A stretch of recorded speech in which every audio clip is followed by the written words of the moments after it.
ಅಭ್ಯಾಸ ಮಾತಾಡಬೇಡ ಅಂತ ಆಜ್ಞೆ ಮಾಡಿದರೆ ಬೀಳಲಿ ಏಳಲಿ ಸಭೆ ನನ್ನದು.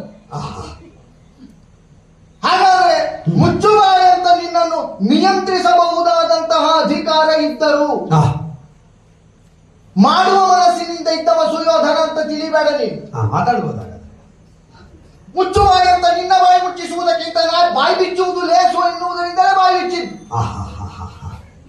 ಇಬ್ರು ಮಾತಾಡಿ ಮತ್ತೆ ಮುಖ ಮುಚ್ಚಿ ಕುಳಿತುಕೊಳ್ಳುವುದು ಕೇವಲ ತನ್ನ ಮುಖ ತೋರಿಸಕೂಡದು ಎಂಬ ಭಾವದಿಂದ ಮಾತ್ರ ಅಲ್ಲ, ಎದುರಿಗಿದ್ದವನ ಮುಖ ನೋಡುವುದಕ್ಕೆ ಅಸಹ್ಯ ಅಂತ ಆದ್ರೂ ಮುಖ ಮುಟ್ಲಿಕ್ಕೆ ಆಗ್ತದೆ. ನಮ್ಮ ಮುಖ ಮಾತ್ರ ತೋರಿಸಕೂಡದು ಎಂಬ ಭಾವದಿಂದ ಅಲ್ಲ. ಈಗ ನಿನ್ನವರು ಇಷ್ಟು ಮಂದಿ ನಿನ್ನ ಎದುರಿನಲ್ಲೇ ಇದ್ದಾರೆ. ಈಗ ನೀನು ಯಾರ ಎದುರಿನಲ್ಲಿದ್ದವ ನೀನು ಈಗ ಸಭೆಯಲ್ಲಿ ನನ್ನ ಮಾತು ಬೇಕಾ ಬೇಡ?